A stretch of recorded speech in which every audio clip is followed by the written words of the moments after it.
Hello guys, this is Linas Lima Yankee 2 Hotel. This is Yaesu FT-817ND transceiver, probably the most popular QRP rig over the last 20 years since it was introduced in 2001 to the market as a all-band, all-mode QRP transceiver.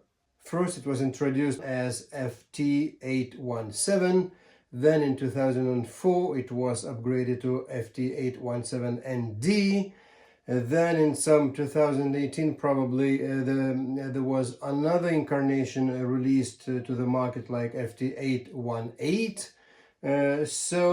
And then suddenly in 2022, Yaesu decided to discontinue this nice rig, but it's still on the market and it's still very popular. I bought this rig probably in some 2005 or 2006. At the years I bought it, it was one of the best QRP rigs indeed on the market. So there was no KX2, there was no Ergonomics 705. It was just this multi-band, multi-mode, QRP, full 5 watts. Well, what I've learned owning this transceiver for more than 15 years now, that it works very nice. It's a workhorse, but it's a little bit noisy. It lacks DSP. The internal original battery is just a crap. I've come to the conclusion that you need to make at least 3 modifications to this transceiver to make it competitive to the modern days rigs. So what are these 3 modes which make this little rig great transceiver again? So the first mode is most simple mechanical one. When you buy FT-817, first thing you feel a need to do is to tilt the front end up in order to have a better viewing angle on the tiny display. So to do that, I decided to install many years ago the peg leg supports. The peg legs installation is very easy and simple. So first you remove the side clamps, like one and the other, and then you just fix the peg legs in place with the original screws for the side clamps. And then you have very convenient way of lifting the front end up. So it stands very nicely. It looks like that. When you don't need it, you just, fold it up, and that's it. Side clamps are still usable for the shoulder strap, and it's very convenient. No need, to put anything here, distorting the whole geometry of the case. I think I bought them from the company QRP Projects from Germany, which is also unfortunately ceased to exist. But I think I saw on internet companies like Sota Beams or DX Engineering still advertising peg legs, and probably it's still possible to buy them. If not, there are other solutions, including the 3D printed peg legs or something like that. But anyway, this mod is a must, because otherwise the radio is just flat and the viewing angle and the access to the knobs and buttons is not so convenient. The mod number 2 is related with the battery pack. This radio doesn't draw too much of power. As for the technology of these years, it draws up to 400 milliamps on receive and up to 2, like 1.8 amps on transmit to deliver full 5 watts. The original battery nickel metal hydrate was just a crap and was not able to serve, even being new one, more than like for 30-40 minutes, something like that. So nowadays you can still buy a WindCamp solution for this problem, lithium battery, 3000 milliamp hours, which is quite okay. Installation of a new battery, it's not a difficult task at all. So first off, you need to remove the original battery, which hides under this cover on the back. All right, so this lid will be replaced with a new lid, this one.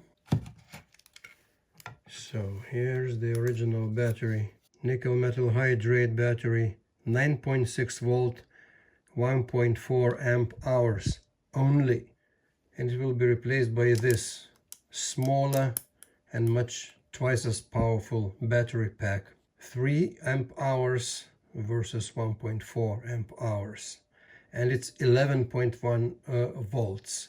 So it means 11.1 volts is ideal voltage, power supply voltage for the FT-817, because it's during years and years of usage, there is a collective agreement among the users that the 11 volts is a optimal power supply voltage for this radio, preventing the overheating of the heatsink, and still providing 5 watts output, and at a very comfortable regime for the final power amplifier in this radio. So now we have to install first the lid and the charging arrangement. So it's just a switch and a charging socket, which goes to the radio, and the battery will go here to this side. Okay, that part is done. Should go like this, and the whole set will go somehow like this. I think so. Is there a space for an old foam insert? Oh, probably it is. All right, so now, all right, it sits. Okay, so there's on-off switch. It is advisable when you do charge the battery, put the switch into the off position, and when you operate, you don't charge, but then you go to on and you operate. So now switch it on, and now let's see, switch it on here. Yeah, it works. It shows full battery. When we use this type of battery, so we need to charge through this port, not through the external DC port.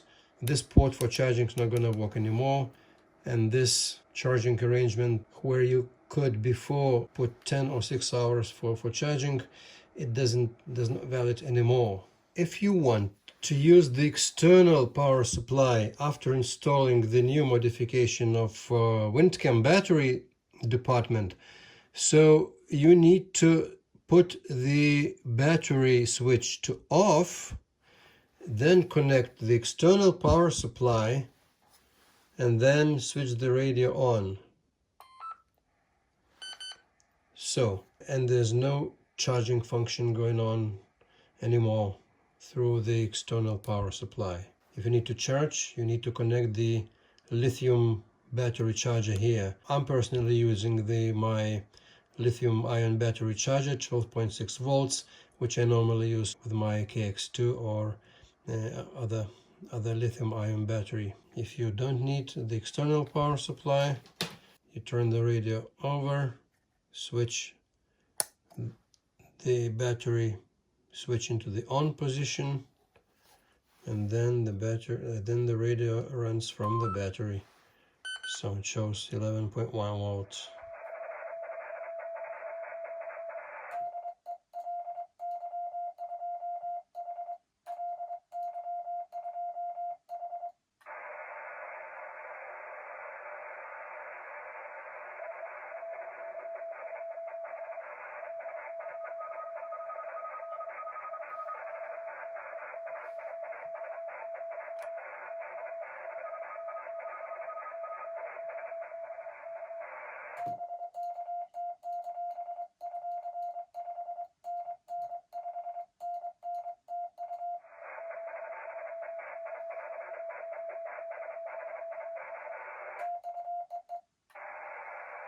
Alright, it was Italy 4, Tango Echo Nancy Charlie special call and station from Italy. This is how ISO FT-817 sounds with no mods, just as it comes originally. White filter, no DSP, just the hum is a little bit too high, you know, the noise floor. Last but not least, I would say probably the most important mod is a DSP and filtering improvement in this radio. Installation of the any DSP 1061 DSP unit requires some minor intervention to the top cover of the radio, like drilling two tiny holes in it. So if you open up the cover, you see the DSP unit fixed to the top cover here by the means of double-sided sticky tape, and the control unit is fixed here. According to the whole idea, the DSP unit is installed before the final audio amplifier. In order to implement that, you need to make some minor soldering, minor changes in the PCB board of the radio. You need to have some skills, of course, in soldering and some understanding what are you doing. In this video, I'm not gonna go into a tutorial on how to install it, and it's not difficult. I put a slight piece of plastic here, just, you know, to prevent contact of the DSP board with the other components on the PCB.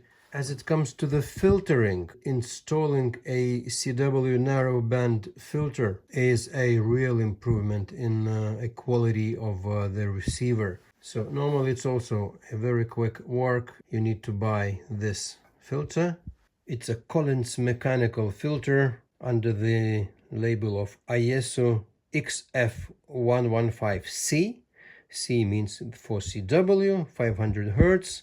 You just install it with this PCB. So it's very quick installation, and then you just activate it through the menu. One confusing thing about this filter is that normally when you buy the narrow banded filter and you follow the user manual, you see this YF122C, and it also reads Collins CW filter 500 Hertz. When you receive the box, it is written YF122C on the box, but when you open up the box and you see what have you got this ISO XF115C. So it's a, you know, it creates a confusion, but indeed it's just a marketing tricks. YF122C is getting this name when the XF115C filter is seated on this PCB board, and this PCB board is designed specifically for the FT-817 and FT-818 radios. So the same filter, if it would go, you know, to some other FT radios, ISO radios, it would call differently, and it would sit on the other type and size and configuration of the PCB. That's it. So this is a official original narrow-banded CW filter. These are mechanical filters because we're speaking about the era before the software-defined radios. So, and this filter is on the third IF frequency, which is 455 kilohertz in this radio. And for instance, in the newer radios like FT-891, there's no need for such a filter because the third IF is totally organized on the software-defined radio principle. So it's totally digital, and you create your own digital filters, whatever you want. That's what we hear originally. To compare,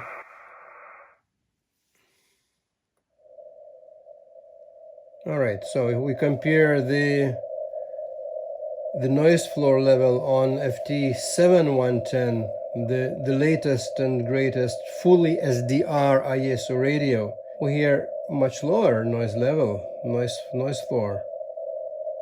Even, you know, we see on the waterfall that the band's noisy actually also. So let's get back to the FT-17. So now let's try to use the 500 Hertz mechanical Collins filter, which is installed here. Much better.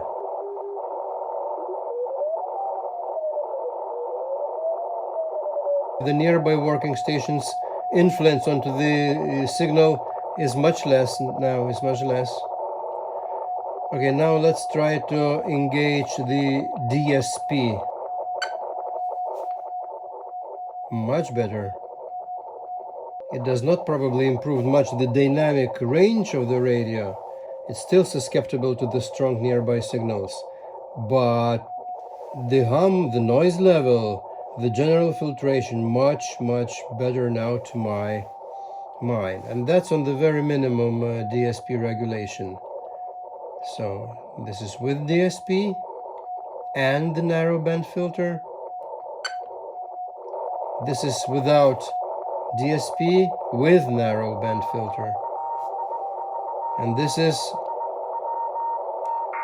without DSP, without narrowband filter. The worst situation. So this is only DSP without narrowband filter. So it's CW on the SSB filter, wideband one. Original stock filter. Also much better, much less noise. If you push and keep, you can go to the next level of DSP, like.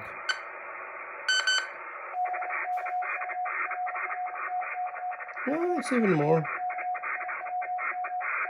The DSP is working very nicely.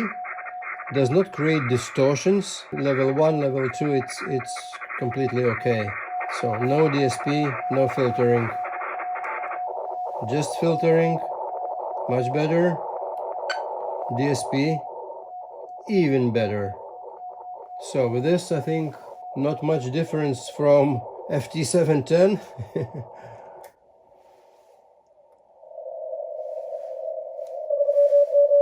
So that's FT-710 at very wide band filter. Make it narrow. 250. All right.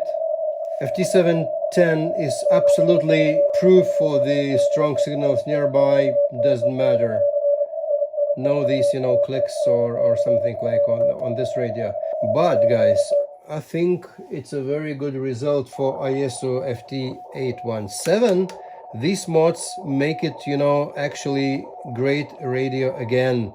On SSB, it works also surprisingly nice. Strong station having a pile-up on 20-meter band SSB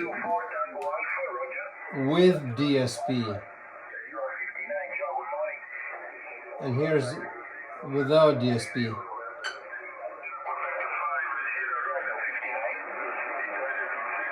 You see, much more noise at once. One word about ergonomics of this tiny radio. I read and I often hear people telling, oh, this is too bulky and this is too heavy and it's not so comfortable to take it with you. Well, I don't agree with this. Why? Because this is a full-featured all-band HF, VHF and UHF bands radio. The closest, so to say, modern days analog to it is ICOM IC705, like this. So the ICOM IC705 and ISO FT-817 weighs in the same. ICOM weighs in like 1.3 kilo, ISO weighs in like 1.1 kilo. All right, but the form factor is very different. Now look, this is my favorite overnight business trip bag. It's a computer bag, in fact, but it's big enough, to put a spare shirt in it, toothbrush, socks, pair of socks, whatever you need. It fits in here. My big laptop like this, if I need one, fits in here. And still, there is some room for the radio. But not so much room for the radio like ICOM IC705. What I like, to fit it in this space, I can, devote it for the radio in this bag. It won't fit. It's really bulky. It's a brick. Even if it's pretty lightweight. And it's very good radio, by the way, very good and modern. But still, for my business overnight trip, not the case. I can't take ICOM with me this time. So, but I can perfectly take my ISO FT-817 because it's flat. I can just easily put it into one of the pockets in this department. So, and